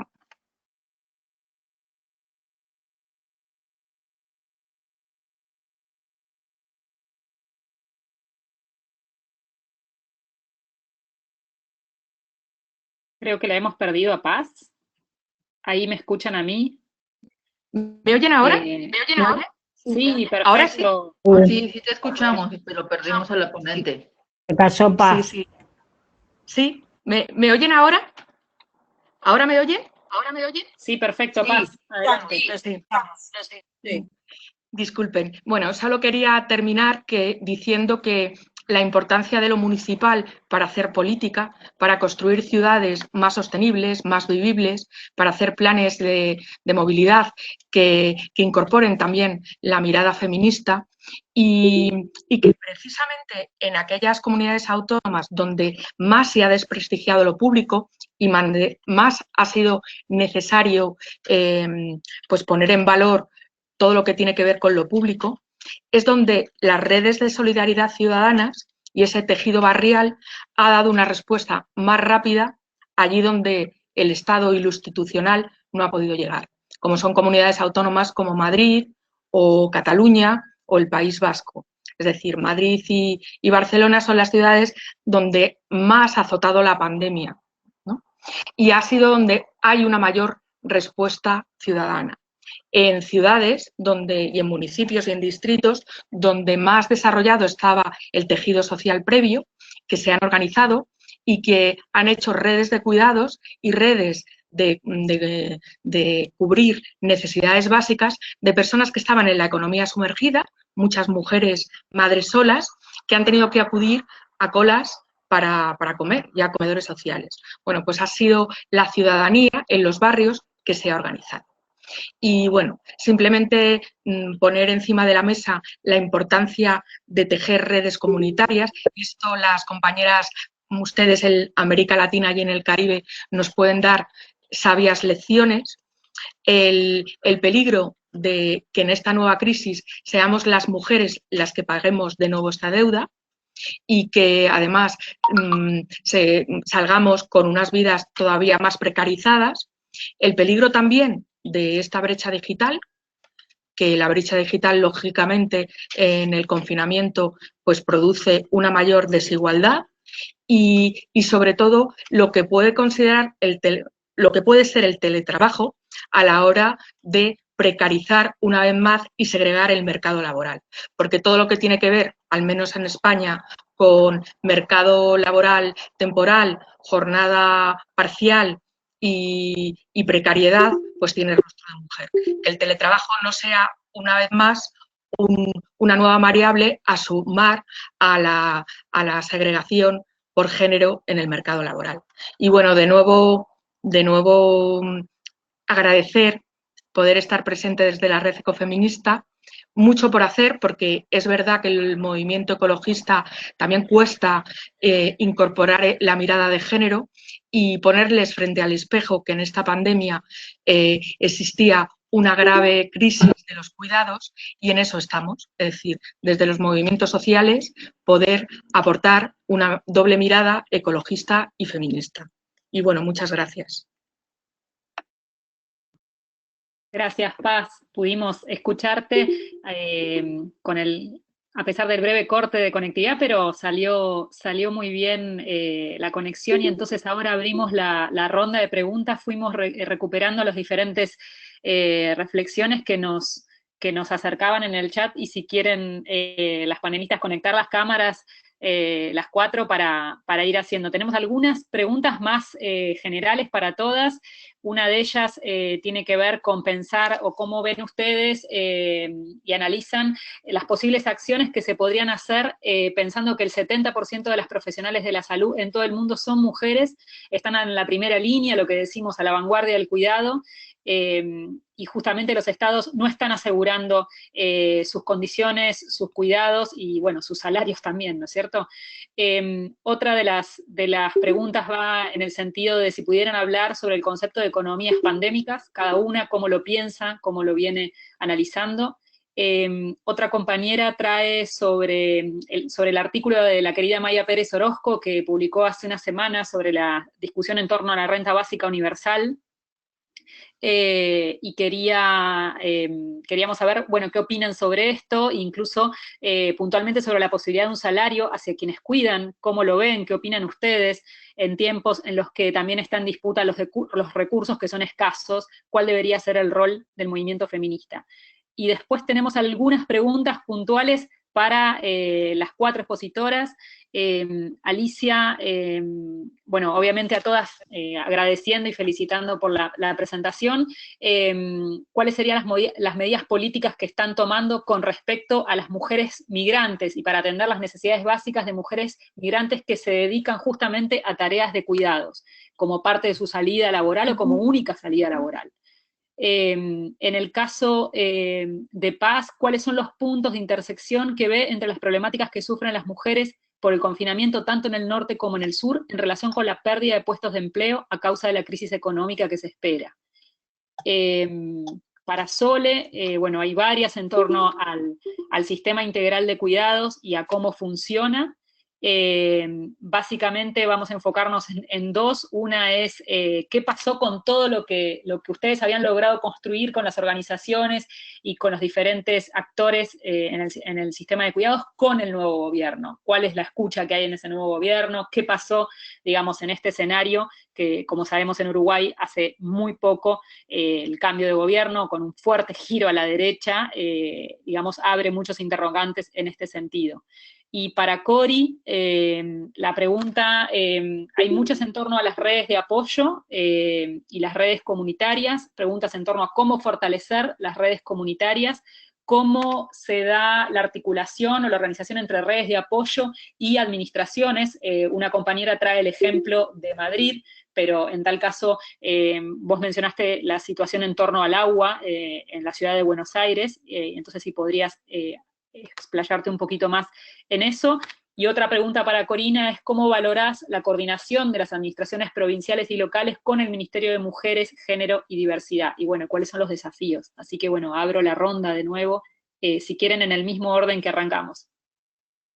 Nadie se preocupó, ¿no?, en esos días sobre qué pasaba con los hijos, debemos decir, ¿no? Muchas de esas jefas de hogares monoparentales, algunas no trabajadoras domésticas, por ejemplo, trabajadoras sexuales también, hubo una gran demanda y movida para ayudarlas, porque en esos tiempos les decían, bueno, sí, en abril, ¿no? En abril les vamos a dar un acceso a canasta, una transferencia, que a veces, aparte de las transferencias, estamos hablando de 1/10 de capaz de lo que es el salario mínimo para ese sector, o sea, no estamos hablando de grandes cifras. O sea, que no logran resolver igual sus dificultades. Y bueno, y lo otro que también ponemos acá sobre la mesa es que tampoco son poblaciones que tengan ingresos que les permitan tener un ahorro para poder solventar estas dificultades, como sí los tienen otros sectores. Pero sobre el tema migración, en Uruguay sí ha sido un tema importante, porque dado capaz que esa buena performance que ha tenido en los últimos años, hubo un gran aumento de la población migrante, que viene a Uruguay, venimos a decir, no la que se iba antes, y ahí sí también creo que hubo una falta de visualización, ¿no? Estuvo un poco el foco a veces en los que estaban en situación de calle, o sea, gente que no tiene una vivienda, como decía hoy Corina, y mayores de edad, pero tampoco para el común, venimos a decir, la población en situación de calle, pero no tanto para esto de los migrantes, donde sí hubo también una movida más desde el lado de la colaboración, desde lo social, para dar apoyo. Acá lo que yo quería plantear, dado que justo lo unían con las economías pandémicas, es que la migración que hablaban recién de las cadenas globales de cuidado son una respuesta que está dando el sur a necesidades del déficit de cuidados o crisis de los cuidados del norte, y también dentro del sur, como decía recién, entre distintos países, ¿no? O sea, población que viene a Argentina o a Chile, a Uruguay a cuidar, porque, bueno, los salarios, los ingresos que tienen, les sirven para después transferir a sus países de origen, pero que en realidad no es la solución. Por eso lo de economías pandémicas me aduce a que ya estaban las economías en una situación de enfermedad, tenemos que decir que hay que transformar, o sea, hay que ir a la corresponsabilidad en los cuidados, o sea, es más aún que la solidaridad, sino que es esto de bueno, hacernos todos corresponsables, o sea, esto de cuidar es parte de la sociedad, no es las mujeres porque tienen hijos, no es las mujeres porque tienen un madre, un dependiente en el hogar, es la sociedad y se tiene que reorganizar, y ahí, yendo al sistema de cuidados en Uruguay, yo creo que la demanda original estuvo muy pensada para generar servicios de la política pública y hubo menos interferencia del gobierno con el sector privado. Como el sector privado también tiene que amoldarse a estos cambios que se tienen que generar en la organización de las jornadas de trabajo, en la flexibilización del tiempo, la adaptación a situaciones como estas, ¿no? Que estamos viviendo ahora, que bueno, capaz que algunas personas tienen más dependientes en el hogar y no pueden seguir cumpliendo con sus metas como sí lo hacen otras personas que no tienen esa carga de la dependencia, y que esas primeras recomendaciones que yo veía sacadas por organismos como IT, ¿no? De, bueno, ¿qué hacer para organizar el trabajo a distancia?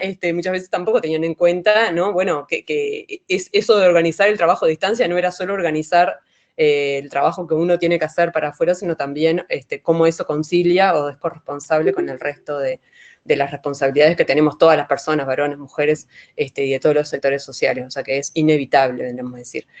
Entonces, esto del concepto de renta básica universal, lo que yo creo es que no busca resolver todo, ¿no? O sea, es tan básico, vamos a decir, va a ser tan básico si se genera.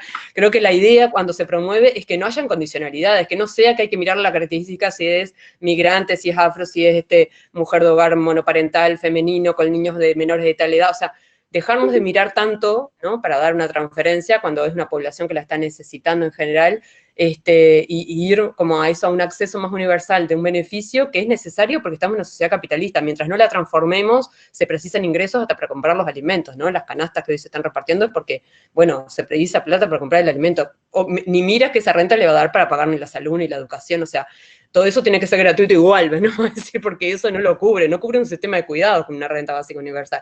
Entonces, yo acá la discusión que me interesa más ahí, de contrapunto con la renta básica, es una que en algún momento la escuché, de una economista argentina, que era con el tema de la precarización del empleo o de los ingresos por empleo, si hay una renta básica, si eso podía llevar a que el sector privado, bueno, diga, compenso parte de lo que ya recibís porque yo aporto, ¿no? Impuestos y con eso te estamos pagando una renta básica, entonces que hubiera un equilibrio, ¿no? Natural del mercado hacia, bueno, menores salarios para compensar esa renta básica, ahí creo que la discusión es más difícil, pero me parece que una cosa no suple la otra. Y sí, en Uruguay, con el tema del sistema de cuidados, el énfasis de la participación de la sociedad civil ha sido mantener este ámbito de participación, y la respuesta, como les decía hoy, fue positiva. O sea, tuvimos una primera reunión la semana pasada con el nuevo secretario nacional, y él dijo que a pesar de críticas que han habido en términos de las ONGs y cómo vienen participando en la elaboración de la política pública, ¿no? Que antes era esto de participación en un ámbito de discusión, ahora lo entienden a veces como el diálogo, como llamar para preguntar una duda, ¿no? Lo cual hay que trabajar mucho más para construir qué es participar, pero sí, en este ámbito, por suerte, hemos tenido como una buena acogida inicial, ¿no? Habría que ver, igual por eso lo que a mí me genera más incertidumbre sobre el tema de los recursos, o sea, esa vuelta, ¿no?, a que, bueno, lo prioritario es respetar el espacio fiscal, lo prioritario es no tener un déficit fiscal más de tanto del PIB, etcétera, y que eso, bueno, lleve a que sigan costeando, ¿no?, esa performance mejorada frente a los organismos financieros internacionales en base al trabajo de las mujeres o de los más vulnerables, gratuito. Así que nada, muchas gracias por la participación y dejo a las demás.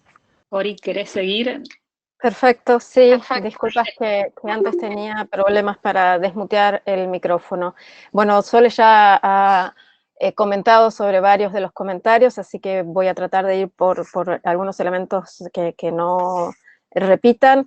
Esto de las economías pandémicas, creo que más bien ha sido una especie de juego de palabras que hemos utilizado para hablar de lo que ya veníamos hablando, que es esta idea de economías que se sustentan en el conflicto capital-vida y que por lo tanto, que son la forma de la organización económica previa a la pandemia, y que podemos decir tan contundentemente como que el capitalismo enferma y mata, ¿no? Y la idea de hablar de economías pandémicas viene a resaltar que la cosa no se puso mal ahora porque existe esta pandemia. El sistema como un sistema de enfermedad y muerte ya existía antes de esta situación, y en esa línea lo pensamos, y por eso también queremos orientar estos diálogos y estas conversaciones a pensar cómo construimos alternativas a las economías pandémicas que ya teníamos desde antes. Hubieron, como dijo Flora, varios comentarios respecto de cómo fortalecer las redes comunitarias, cómo es la interrelación de estas redes con el Estado a nivel local, a nivel provincial, a nivel nacional. Y yo ahí señalaría algo. Primero, porque Ana Isabel decía aquí en Madrid es muy...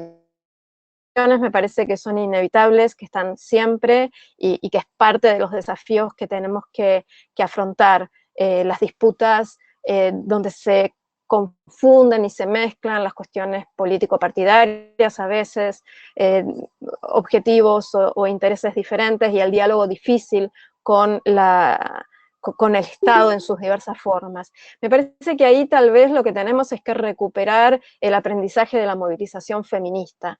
Me parece que si hay algo que ha caracterizado a los feminismos y que ha permitido la avanzada de la agenda feminista en nuestros países en los últimos años, en los últimos pocos años, ha sido justamente la capacidad para superar estas diferencias, para superar estas tensiones, para ser conscientes de nuestras diversidades y saber que podemos mantener estas diferencias, pero aún así organizarnos en función de ciertos objetivos específicos. Entonces creo que por ese lado tal vez tendríamos que recuperar un poco estas experiencias y estas estrategias.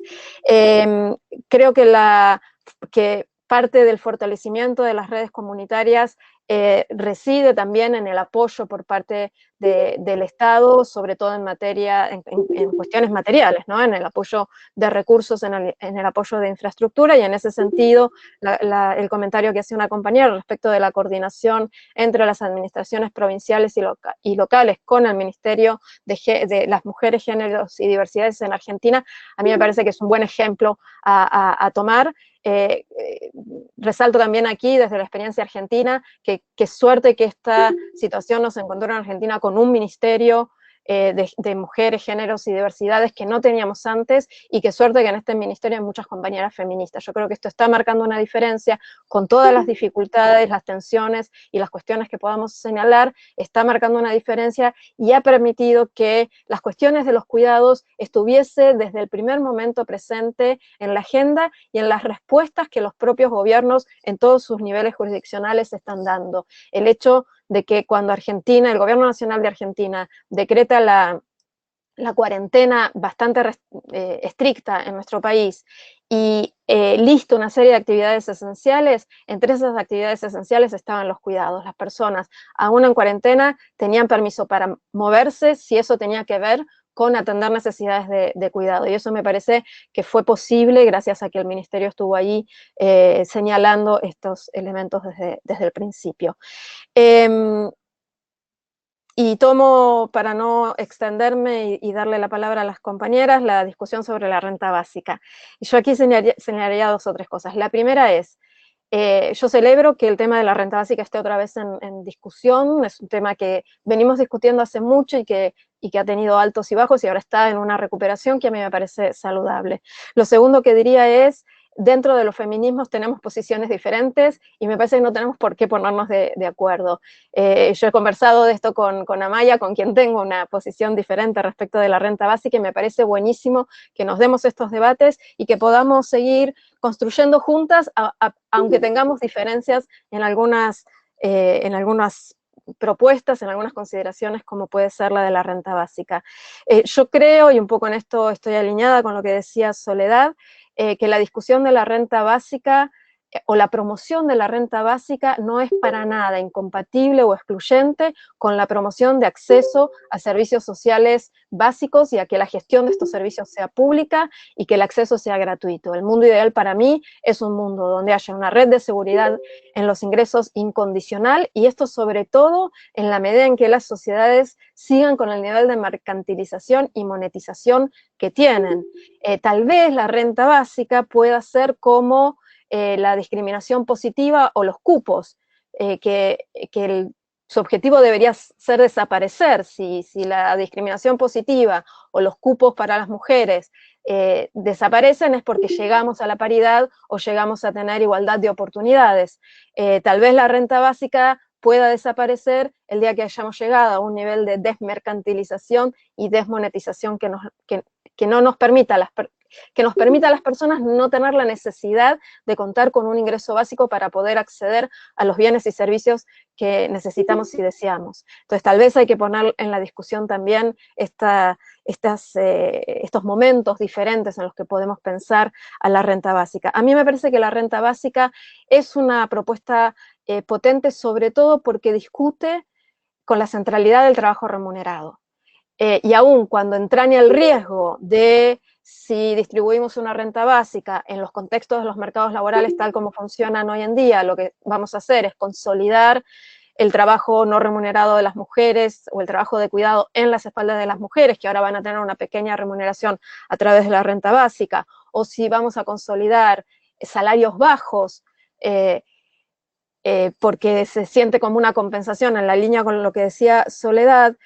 A mí me parece que a pesar de estos riesgos hay una potencia en esta propuesta, que es discutir la centralidad del trabajo remunerado y discutir la utilidad social de todas las ocupaciones, no solamente de las ocupaciones que reconoce el mercado. Y sin duda, los impactos que tenga una renta básica van a depender del contexto en el cual operen. Entonces, en mercados laborales con mucha precariedad y con muy bajos salarios, la renta básica puede producir algunos desincentivos a la participación laboral, o puede ser un subsidio a los salarios que pagan los capitalistas, pero las luchas por salarios dignos no son incompatibles con garantizar una red de seguridad de los ingresos. Cierro simplemente diciendo, creo que la situación en la que estamos enfrentando esta pandemia hubiese sido muy diferente, sobre todo en los países de América Latina y el Caribe, si hubiésemos tenido una red de ingresos universal, de ingresos básicos universal,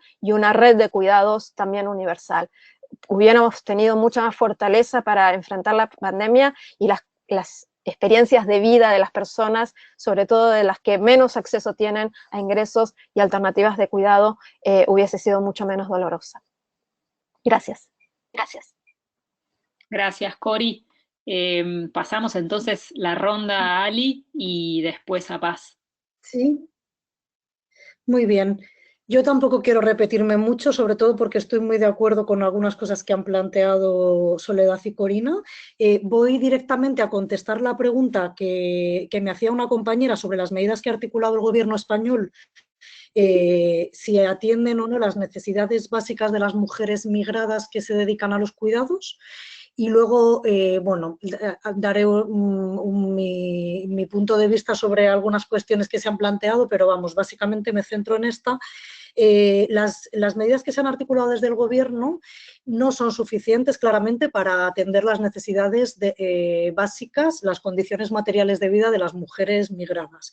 Pero haría una distinción entre si estos cuidados que proveen lo hacen desde el ámbito privado a domicilios particulares o desde el ámbito público a recursos que están articulados desde las instituciones. España dedica una cantidad ingente de dinero a proveer de cuidados a las personas en sus hogares, sobre todo a las personas mayores. Por ejemplo, tenemos una red de teleasistencia telefónica para personas mayores que viven solas, tenemos un servicio de cuidados a domicilio, y luego tenemos muchas residencias de mayores que están gestionadas por empresas privadas que, como esta crisis ha puesto de manifiesto, estas empresas con ánimo de lucro, y esto era un secreto a voces, pero que esta crisis pandémica ha hecho estallar, pues lógicamente se lucraban del dinero que recibían para gestionar las residencias de mayores, sin proveerles de los cuidados necesarios, de la atención necesaria y de la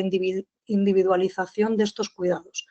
El resultado es que muchas de las personas que han fallecido, la mayoría, han sido en el seno de residencias públicas que, como insisto, lejos de ser más baratas que si se gestionaran públicamente, son más caras y además son menos efectivas. Entonces, aquí tenemos un problema sobre el que en Red de Economía Solidaria y Alternativa estamos insistiendo mucho, que es que estos recursos se provean desde cooperativas y entidades sin ánimo de lucro, porque darían unas condiciones de vida mucho más dignas para quienes trabajan. Pero bueno, esto centrándome en el sector público de proveer cuidados. ¿Qué pasa con las empleadas del sector privado migradas? Pues aquí hay una distinción entre si estas trabajadoras migradas están regularizadas o no. Si están regularizadas, están teniendo acceso ahora mismo a una prestación por desempleo muy pequeña, pero es algo que antes no existía. Lo que pasa es que tiene unas condiciones que no todas ellas cumplen, porque hay muchas empleadas del hogar que no tienen contratos. Entonces, es mucho más difícil demostrar, a no ser que sea por la buena voluntad de las familias o porque haya en algún momento algún escrito o alguna transacción bancaria, que estas mujeres están prestando servicios en los domicilios particulares. O sea que hay varias condiciones, por una parte que estén regularizadas y por otra que tengan algo parecido a un contrato para acceder a esta prestación. El problema lo tenemos con que la mayoría de las personas, mujeres que están ofreciendo servicios de cuidados privados no están en situaciones regulares. Entonces, no acceden ni a esta prestación ni a ninguna otra. Y ese es para mí el gran escollo en este momento de toda la articulación de ayudas en lo público. A las únicas ayudas que se está accediendo para personas migradas irregulares es a través de las redes vecinales, de las redes de autoapoyo, lo comunitario y tal, pero poca o ninguna prestación desde lo público. Afortunadamente, desde hace más de una década, tenemos distintos sindicatos que han cobrado mucha importancia de mujeres, sobre todo migradas, que se dedican al empleo doméstico. En Madrid está Territorio Doméstico, en Barcelona está Sindi Hogar, está desde los sindicatos pues están las Kellys, que son las mujeres que prestan limpieza en los hoteles fundamentalmente, y el sindicato Uso de empleadas domésticas dentro de UGT, que están presionando también para que se dé respuesta junto con el movimiento feminista, que es absolutamente confluyente, a la precarización de las vidas de las mujeres que se dedican al empleo doméstico y de cuidados. O sea que aquí tenemos todavía muchos desafíos por delante. Por una parte, el reconocimiento de quién provee esos recursos, o sea, que se reconozca que muchas de las mujeres que están sosteniendo las vidas no tienen acceso ni a rentas, ni a pensiones, ni a prestaciones, ni a ningún otro ingreso fuera de lo laboral, y por otra parte, a la redistribución de la riqueza. Es decir, cómo se reconocen y se remuneran esos trabajos, porque tanto en el ámbito de lo privado como en el ámbito de lo público, hace relativamente poco que tenemos un salario mínimo para las mujeres internas dentro de las casas, que es de 950 euros. O sea, que tampoco, si viven en una gran ciudad, tampoco es que ese salario les permita alcanzar un nivel de vida, bueno, pues más allá de la precariedad, pero es algo, o sea, vamos, todavía nos quedan muchos desafíos por delante. En cuanto al ingreso mínimo vital, estoy absolutamente de acuerdo con lo que habéis planteado, Corina y Soledad, que no es excluyente con unos servicios públicos de calidad, pero es verdad que también me parece muy sugerente la idea que plantea Maya Pérez Orozco y otras muchas economistas de ir adelgazando cada vez más nuestro paso por el mercado. Es decir, de depender cada vez menos, y esto, o sea, digamos que sería el horizonte de ingresos privados y que no sean que no sean las instituciones quienes provean de vivienda, de alimentación, de energía, etcétera, sin dejar a nadie fuera. Entonces, ese decrecimiento que va totalmente en la línea ecofeminista, pero también de todas las economías transformadoras, estoy de acuerdo con vosotras que no va en detrimento de tener un ingreso mínimo vital que de momento es absolutamente necesario, porque como decía Corina, pues ahora mismo quien no tiene ingresos, lo privado se está sosteniendo a través de ingresos privados de otras personas. Lo público no ha provisto de momento ninguna necesidad básica. Y luego, otra compañera planteaba la pregunta de qué pasa con si el 70% de las personas que se dedican a los servicios sanitarios son mujeres. ¿Qué hacemos con esto, no? O sea, pues aquí también yo creo que hay como una doble estrategia como en todo. O sea, una es de reconocimiento, nombrar este hecho, porque es verdad que en general en Europa, bueno, se nos ha llamado mucho a que aplaudamos desde nuestros balcones todos los días a las 8 al personal sanitario, pero sin especificar que ese personal sanitario también lo componen las personas que limpian los hospitales, que limpian las calles, que todo eso también es la sanidad pública, ¿no? Que limpian los supermercados, etcétera, ¿no? Entonces, a mí me parece muy importante en esta política de reconocimiento nombrar que un porcentaje altísimo de esas personas son mujeres.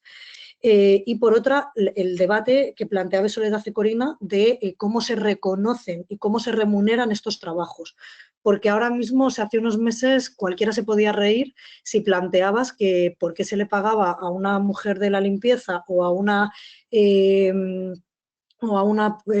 enfermera o médica menos de lo que cobraba un director de una oficina de un banco, y ahora mismo a lo mejor ese debate no es tan descabellado. ¿Qué trabajos son necesarios para la vida y cuáles no? Entonces, yo creo que, pues eso, estos debates de reconocimiento y redistribución es necesario tenerlos para nombrar y visibilizar que las personas que se están haciendo cargo de los cuidados de la vida y que están haciendo posible que nos mantengamos vivas en este periodo de economía pandémica somos las mujeres, ¿no? Y bueno, sobre la definición de economías pandémicas creo que no voy a aportar mucho más, o sea, es el recrudecimiento económico, social y en general de las condiciones materiales de vida que ha puesto encima de la mesa la pandemia, pero que ya venía de crisis anteriores, que efectivamente vivimos inmersas en un sistema enfermo y que ahora mismo está en la unidad de cuidados intensivos. Entonces, ese doble desafío, o sea, esa oportunidad y ese peligro de que esto se recrudezca a través de políticas fascistas, de políticas de extrema derecha, que recrudezcan todavía más la privatización de la vida, o estamos ante la oportunidad de visibilizar mucho más que las economías alternativas estamos aquí, somos sostenibles, no hemos destruido empleo, estamos pagando justamente, estamos corresponsabilizándonos como empresas de los cuidados de la vida y bueno, pues esa es la disputa. Así que por mi parte no mucho más. Muchas gracias. Muchas gracias. Gracias, Alicia. Y entonces pasamos a la reflexión de Paz. Te seguimos teniendo sin cámara, creo, pero seguro te vamos a escuchar bien. A ver, retomando activa el micrófono. Perfecto, te escuchamos. Adelante, Paz.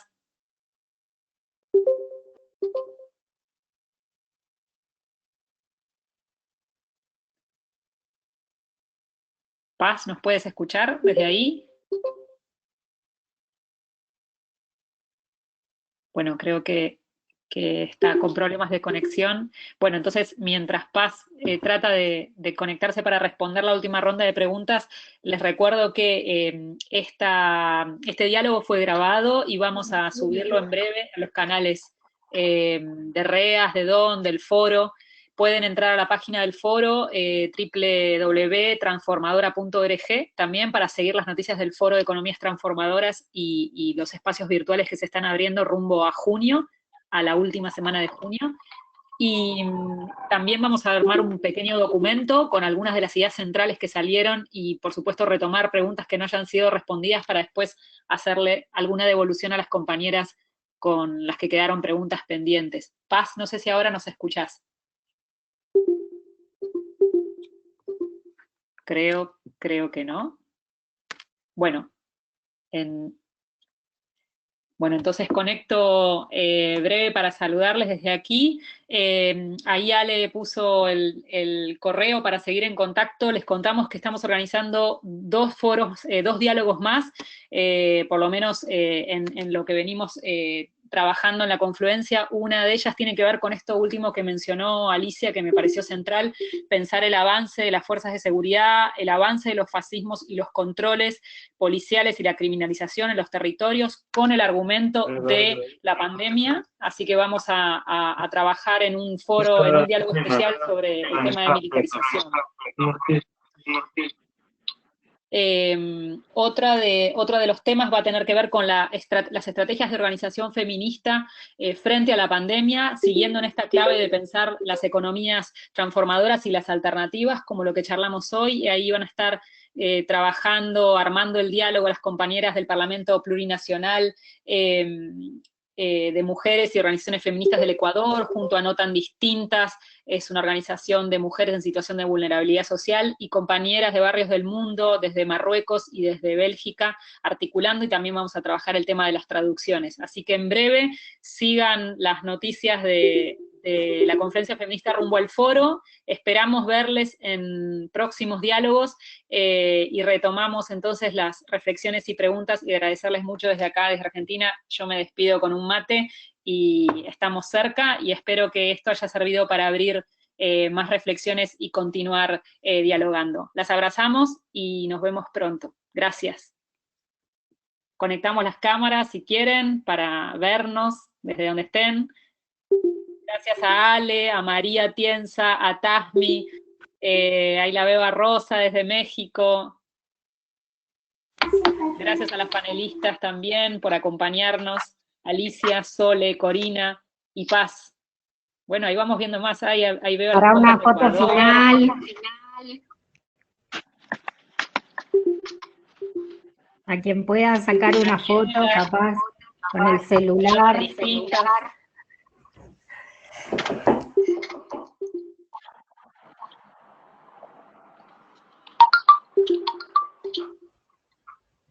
No vas a poder hablar.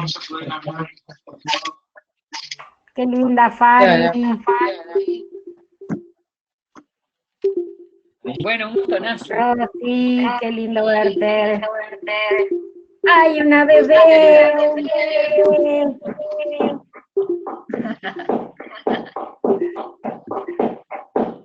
Acá tranquilo. Excelente. Ale, bueno, Santillana, un abrazo a todos. Ale, economías pandémicas, dando vuelta. Ahí las vemos a Malú desde Brasil, bueno, a Masaya, bueno, cuántas caras, que hace un montón que nos... Analía, gracias por todo el acompañamiento. En el China, allá está la China. Qué bueno verte, China. Rita también, desde Brasil. Bueno, muchas gracias entonces. Y Alicia, Ali Villanueva.